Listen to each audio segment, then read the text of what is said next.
President Trump's unprecedented statement on Israel and the Golan Heights is sparking worldwide controversy. He wants the U.S. to recognize Israeli sovereignty over the highly disputed territory.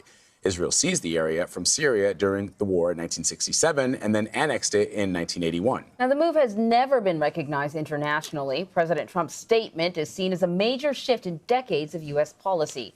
CBS News State Department reporter Christina Ruffini is following the very latest from Washington and joins us now.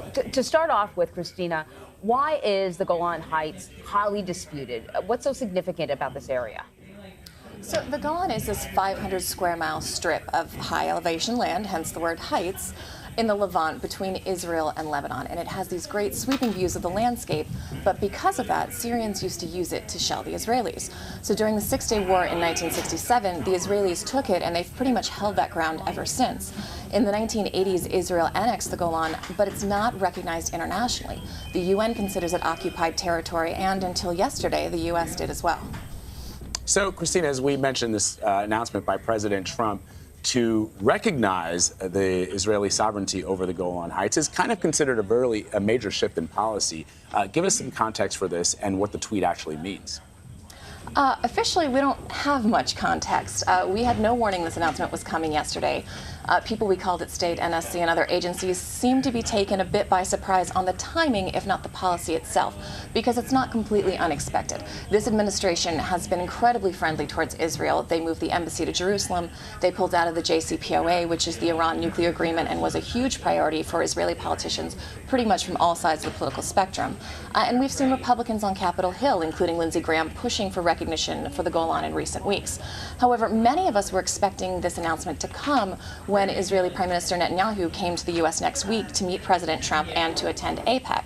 So again, the timing took us a bit by surprise. The biggest clue, perhaps, was this document, the 2018 Human Rights Report, which I know sounds like, a bit of a snooze, but it's an official document. It came out at the State Department, and under the section talking about human rights in Israel, the Golan was listed as controlled and not occupied territory for the first time. Journalists, of course, asked about it and were told it wasn't necessarily a policy change, but a reflection of the facts on the ground. Now, how this policy is going to work, because we're assuming a presidential tweet equates to policy, although we're not exactly sure, and what the impacts of it, it's still a little bit unclear. It might be similar to when Mr. Trump decided to pull out of the troops in Syria, pull the troops out of Syria. We might once again be in a bit of a tweet first and ask complicated geopolitical foreign policy questions later type of situation. My.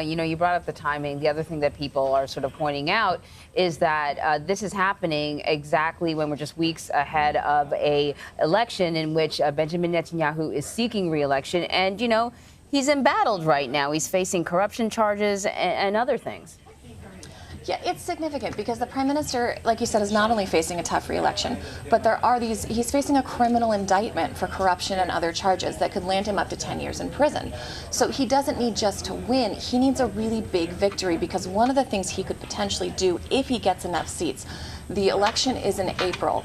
The Attorney General has said they're going to have the hearings on whether or not to indict him in July. So there's a small window of time. If he could bring together a coalition government and get enough seats, he could potentially pass legislation that makes it illegal to indict a sitting prime minister and basically insulate himself from these charges. But he's gonna need a big win, and I think he's hoping things like this, showing that he can get things done on the international stage and showing the influence he has in American politics, will get him the votes that he needs. And Christina, what's been the reaction from around the Middle East?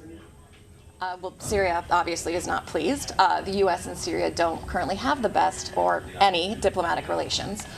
So they said it shows, quote, the blind bias of the United States to the Zionist entity, by which, of course, they mean Israel. Russia said it violates the UN Security Council resolutions, and Iran basically said the U.S. can recognize it all it wants. That doesn't change the fact that the territory belongs to Syria.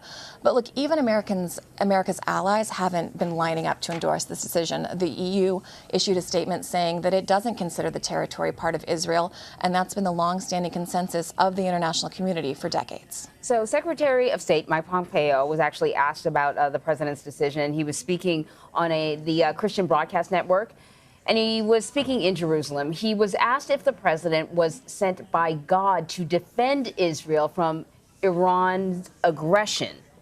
Here's what he had to say. We're going to play this interview.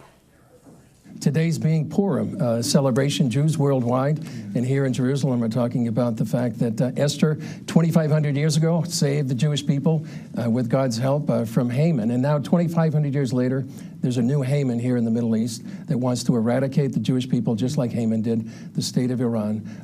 Could it be that President Trump right now has been sort of raised for such a time as this, just like Queen Esther, to help save the Jewish people from an Iranian menace? As a Christian, I certainly believe that's possible. It was remarkable. So we were down in the tunnels where we could see 3,000 years ago and 2,000 years ago, if I have the history just right, to see the remarkable history of the faith in this place and the work that our administration has done to make sure that this democracy in the Middle East of this Jewish state remains. I'm confident that the Lord is at work here. All right, so Christina, what's your take on what Pompeo is saying? And also, who's he saying it to? So that was an interview with the Christian Broadcasting Network. They are not part of the usual press department press for the State Department, but they were granted an interview in Israel.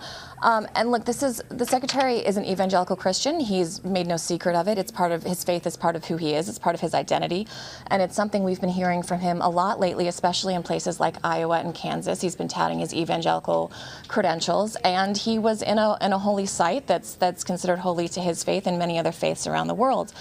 It's an interesting question. It's certainly hair-raising, and it definitely caught our attention. It's not something you expect to be asked of the Secretary of State, and having him say, you know, it's definitely a possibility wasn't necessarily the answer a lot of us were expecting. But I think it is important to keep our eye on the ball. I think a lot of times there's so much coming out of this administration that is unexpected. The bigger news yesterday is not this very strange, interesting interview, but in fact the policy of the U.S. recognizing the Golan Heights. And as intriguing as that was, I think that's where we need to stay focused for the next couple days. All right. Yep. Christina, as always, we thank you.